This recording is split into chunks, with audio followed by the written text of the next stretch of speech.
Practical technicians channel से जुड़ने के लिए नीचे दिए गए सब्सक्राइब वाले बटन पर क्लिक कीजिए।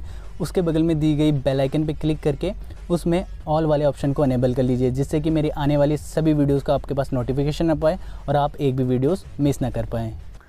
Hello friends, welcome back to my YouTube channel. Interview में पूछे जाने वाले सवालों के ऊपर एक और नया वीडियो लेके आ चुका हूं आपके लिए। इससे पहले मैं 2 वीडियो अपलोड कर चुका हूं, एक HVAC और एक RAC पे, जिसमें मैंने आपसे 10 ऐसे सवाल पूछे थे जो कि HVAC और RAC से रिलेटेड थे और जो इंटरव्यू और एग्ज़ाम्स में पूछे भी जाते हैं। उन्हीं वीडियो की तरह ये तीसरा पार्ट है। तो तीसरे पार्ट में हम देखेंगे चिलर्स पार्ट से रिलेटेड इंटरव्यू में पूछे जाने वाले सवाल या एग्ज़ाम्स में आने वाले 10 ऐसे सवाल जो कि रिलेट करते हैं चिलर्स के पार्ट्स के ऊपर।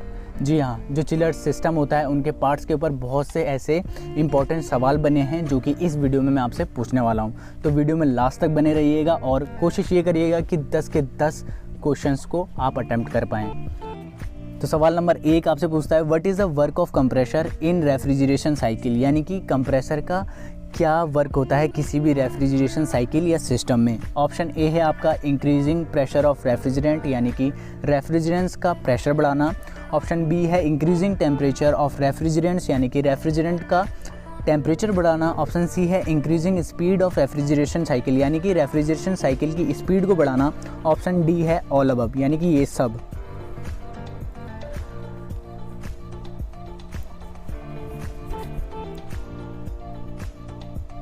तो टाइम अप हो चुका है दोस्तों। तो इसका सही आंसर है ऑप्शन डी।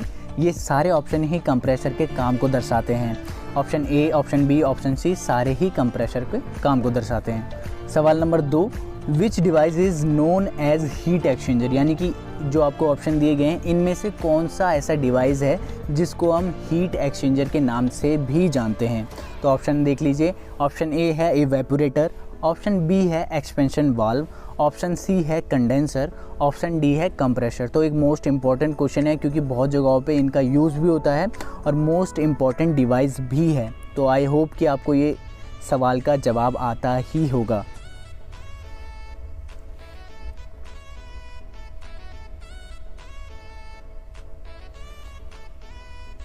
तो टाइम अप हो चुका है दोस्तों। तो इसका सही आंसर है सी, कंडेंसर। जी हाँ, कंडेंसर को हम हीट एक्सचेंजर के नाम से भी जानते हैं क्योंकि कंडेंसर का काम होता है रेफ्रिजरेशन साइकिल में हीट को एक्सचेंज करना, यानी कि हीट को सिस्टम से बाहर निकालना, इसलिए इसको हीट एक्सचेंजर के नाम से भी जानते हैं।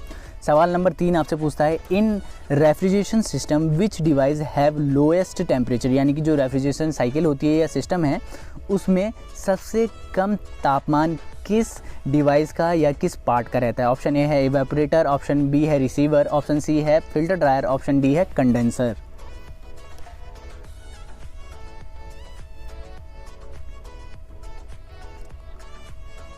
तो टाइम अप हो चुका है दोस्तों। तो इसका सही आंसर है ए, इवेपोरेटर। इवेपोरेटर के ही अंदर रेफ्रिजरेंट का जो टेम्परेचर है वो सबसे ज़्यादा कम रहता है क्योंकि इसी में रेफ्रिजरेंट अपनी जो कूलनेस है वो वाटर को ट्रांसफ़र कर देता है और पानी ठंडा होकर दूसरे सिस्टम में या एचूस तक पहुंच पाता है।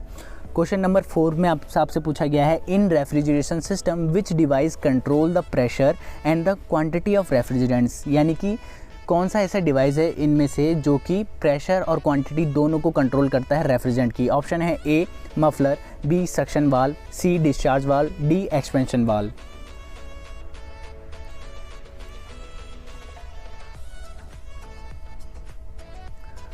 तो टाइम अप हो चुका है दोस्तों। तो इसका सही आंसर है D, expansion valve. Expansion valve ही रेफ्रिजरेंट के प्रेशर और क्वांटिटी को कंट्रोल करके किसी भी सिस्टम के अंदर कूलिंग को कंट्रोल कर सकता है।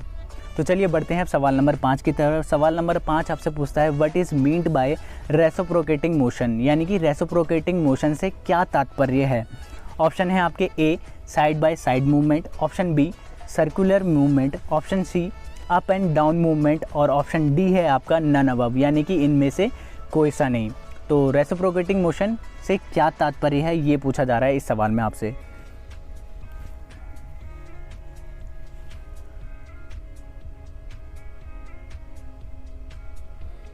तो टाइम अप हो चुका है दोस्तों। तो इसका सही आंसर है option C, up and down movement, यानी कि जो रेसिप्रोकेटिंग कंप्रेसर होते हैं उसके अंदर जो पिस्टन होते हैं वो अप एंड डाउन मूवमेंट करते हैं, उसी को हम रेसिप्रोकेटिंग मोशन कहते हैं। तो सवाल नंबर 6 आपसे पूछता है, what is inside the filter dryer, यानी कि फिल्टर ड्रायर के अंदर क्या होता है या कौन सा पदार्थ पाया जाता है। ऑप्शन ए है क्लोथ्स, यानी कि कपड़े, ऑप्शन बी है डेसिकेंट्स यानी कि शोषक, ऑप्शन सी है आपके पास गैसेज यानी कि गैस, ऑप्शन डी है आपकी सॉइल। तो आपसे पूछा गया है फिल्टर ड्रायर के अंदर कौन सा पदार्थ पाया जाता है।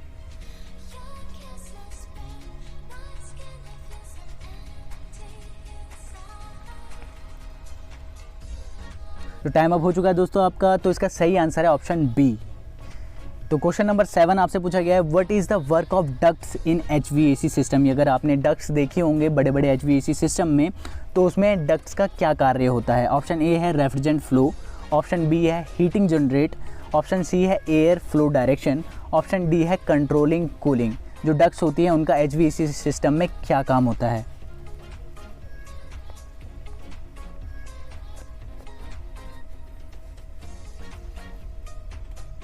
तो टाइम अप हो चुका है दोस्तों, तो इसका सही आंसर है air flow direction. Duct air के फ्लो को डायरेक्शन देने का काम करती है HVAC सिस्टम में। Question number 8 are organic refrigerant, इनमें से जो कौन सा ऑर्गेनिक रेफ्रिजरेंट है। ऑप्शन ए है कार्बन डाइऑक्साइड, ऑप्शन बी है अमोनिया, ऑप्शन सी है वाटर, ऑप्शन डी है ऑल अबव यानी कि ये सारे। तो आपसे पूछा गया है इनमें से कौन सा ऑर्गेनिक रेफ्रिजरेंट है। ऑर्गेनिक रेफ्रिजरेंट यानी कि जो नेचुरली तौर पे आपको आमतौर पे मिल जाता है आसानी से।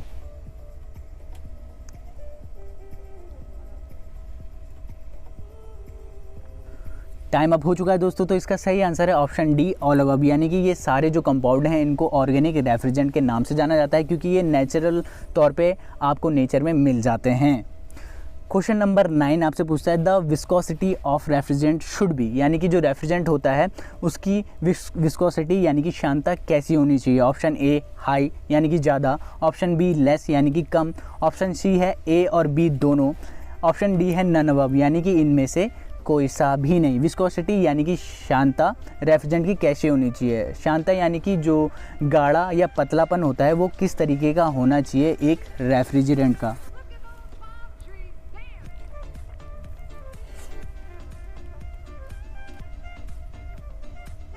टाइम अप हो चुका है दोस्तों, तो इसका सही आंसर है ऑप्शन बी लेस यानी कि कम। तो रेफ्रिजरेंट की जो श्यानता है जितनी ज़्यादा कम रहेगी उतना ही रेफ्रिजरेंट अच्छे से मोशन कर पाएगा और हर पार्ट तक पहुंच पाएगा हमारे रेफ्रिजरेशन सिस्टम के। तो रेफ्रिजरेंट की जो विस्कोसिटी होनी चाहिए वो बहुत कम होनी चाहिए। तो दोस्तों सवाल नंबर 10 इस वीडियो का आखिरी सवाल, what are the essential properties of an ideal refrigerant. इसको RAC 2016 के एग्ज़ाम में पूछा भी गया है। इसमें आपसे पूछ रहे हैं कि कौन सी ऐसी प्रॉपर्टीज़ हैं जो कि आइडियल रेफ्रिजरेंट की होनी ही चाहिए। तो ऑप्शन है आपका ए टॉक्सिक यानी कि जहरीलापन, ऑप्शन बी है एक्सप्लोजिव यानी कि विस्फोटकपन, ऑप्शन सी है लो बॉइलिंग टेम्परेचर यानी कि कम क्वथनांक होना, ऑप्शन डी है हाई फ्रीजिंग पॉइंट यानी कि उच्च हिमांक होना।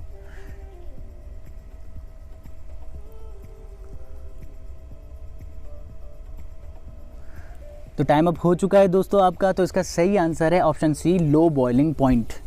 तो यदि किसी भी रेफ्रिजरेंट का जो बॉइलिंग पॉइंट है या बॉइलिंग टेम्परेचर है या क्वथनांक है जितना ज़्यादा कम रहेगा वो एक आइडियल रेफ्रिजरेंट कहलाती है, आदर्श गैस जिसे हम कहते हैं। तो प्रीवियस वीडियो में मैंने आपसे एक सवाल पूछा था हीट इज़ ऑलवेज फ्लो, यानी कि जो ऊष्मा है वो किस तरफ बहती है। तो इसका सही आंसर है option B high temperature to low temperature, यानी कि जो ऊष्मा है वो उच्च तापमान से निम्न तापमान की ओर बहती है। ऊष्मा high temperature to low temperature की ओर बहती है। तो जाते जाते एक और सवाल आपके लिए, which of the following is a secondary refrigerant, यानी कि इनमें से कौन सा ऑप्शन ऐसा है जो कि सेकेंडरी रेफ्रिजरेंट यानी कि द्वितीयक रेफ्रिजरेंट कहलाता है। एक होते हैं फर्स्ट रेफ्रिजरेंट यानी कि प्राथमिक रेफ्रिजरेंट, एक होता है द्वितीयक रेफ्रिजरेंट। तो इनमें से कौन सा द्वितीयक रेफ्रिजरेंट है यानी कि सेकेंडरी रेफ्रिजरेंट है। ऑप्शन है आपका ट्राइक्लोरोमीथेन, बी प्रोपेन, सी अमोनिया, डी ब्राइन।